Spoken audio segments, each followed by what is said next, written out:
2014 E350 AMG spark plug changes. First thing is pop the hood. The lever is right here. Second, we'll lift this latch up and the hood will open.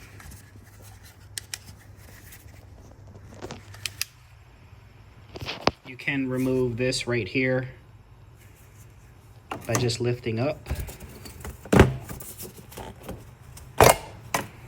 That is removed. So I will put this to the side. That is to the side. Next thing I'll do is remove the battery cover.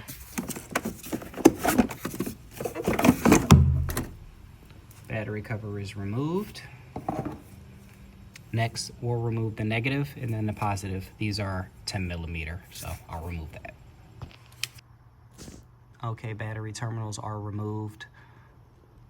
You don't have to remove these, but it's smart to do it because once you start removing electronic clips to the ECU to get to the spark plugs underneath this cover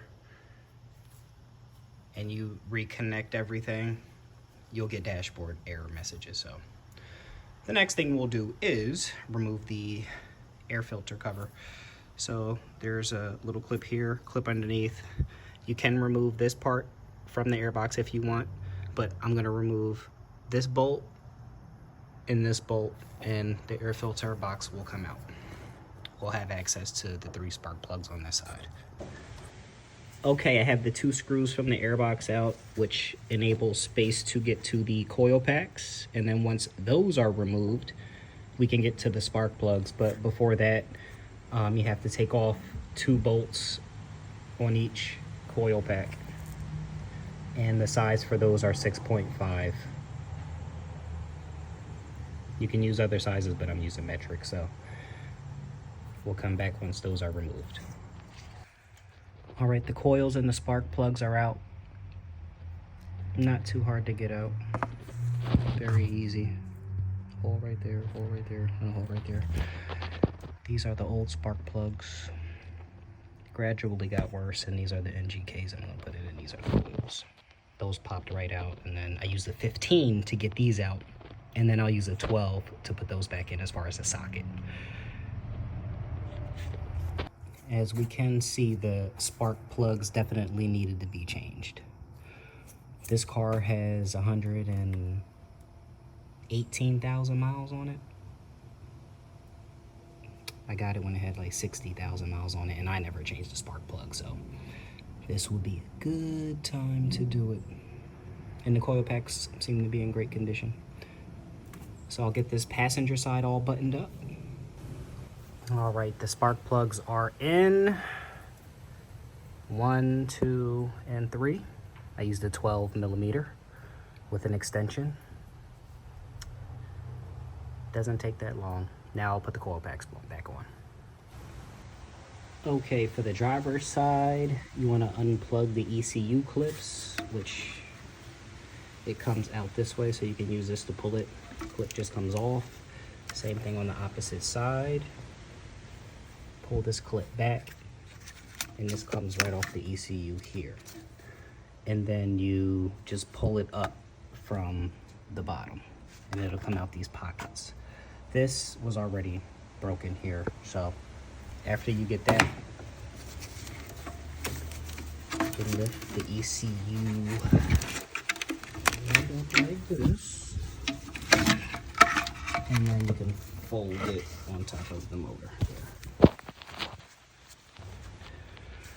Once the ECU is up there, you'll have to remove these lines. Well, you're not removing them, but you can move them out the way.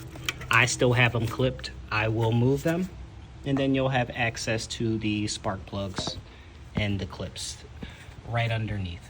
So I'll come back once they are removed. Okay, this is what it will look like when you have this wire out the way from the ECU. It was connected to a zip tie, so I just cut the zip tie, and then it moves right out the way. You'll have access to the spark plug clips, the bolts, and then you'll be able to remove the coils. So I will come back once the coils are removed. Okay, I got the coil packs out. And then the third one is right here behind the dipstick. Let's see. Let's see if I can get a good spot for y'all.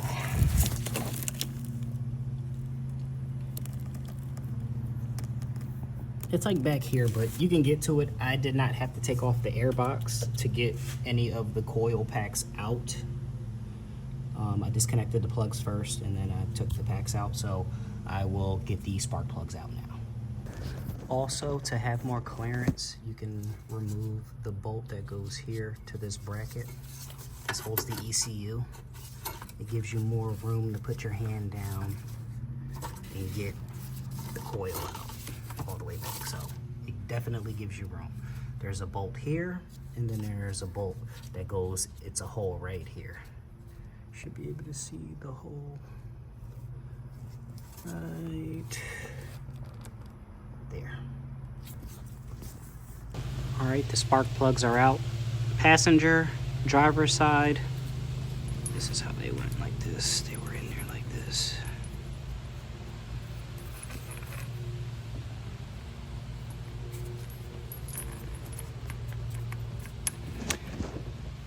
It seemed like closer to the firewall, the spark plugs got worse.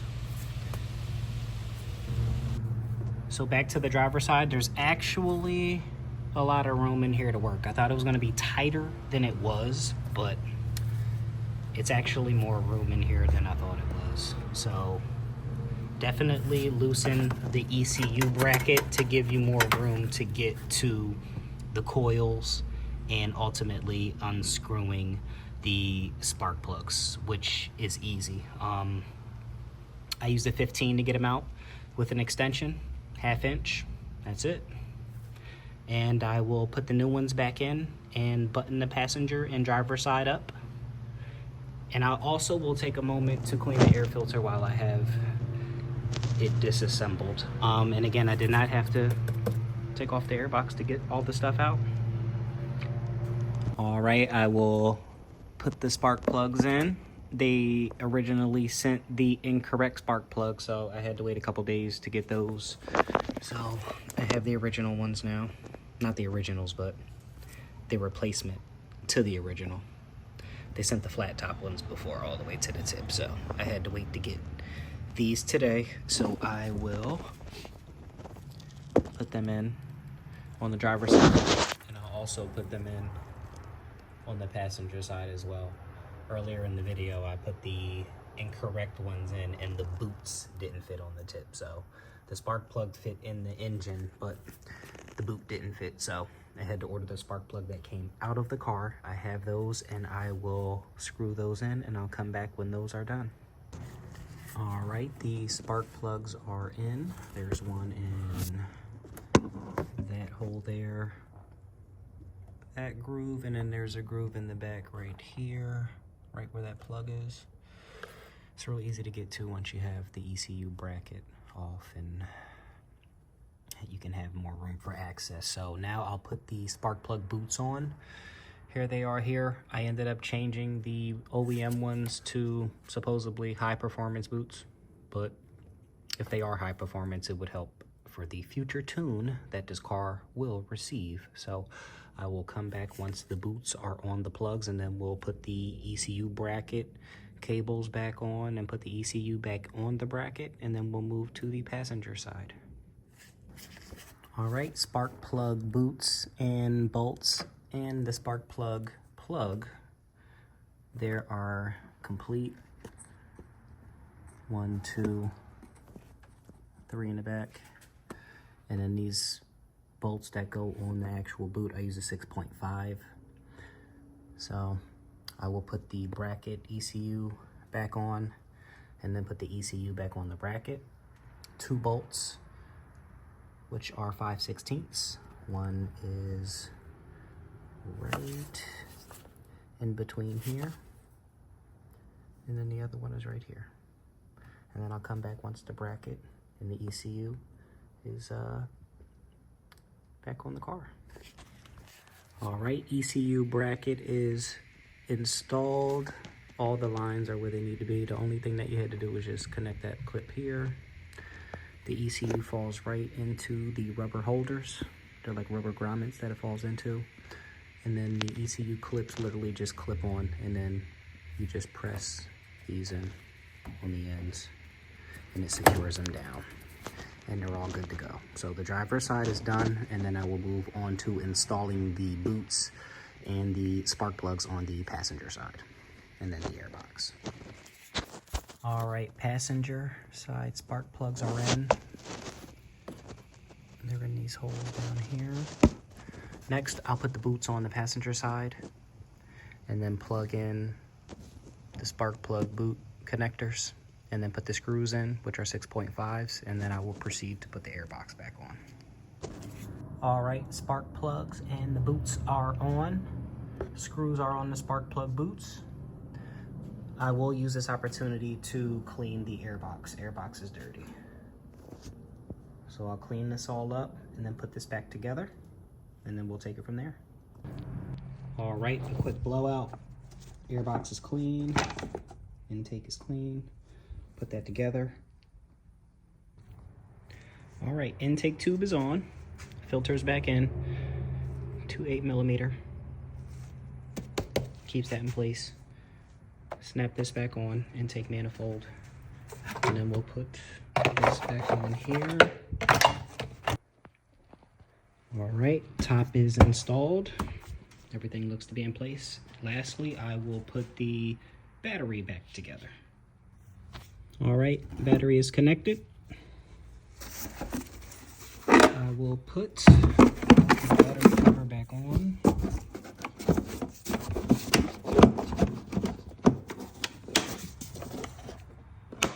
Battery cover is on. Now we can start the car to see if there are any errors.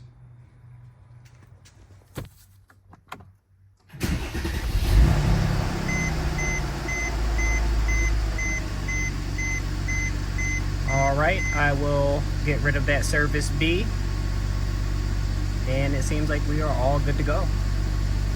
Once I drive the car, I'll let you know how it responds to the new spark plugs and coil boots.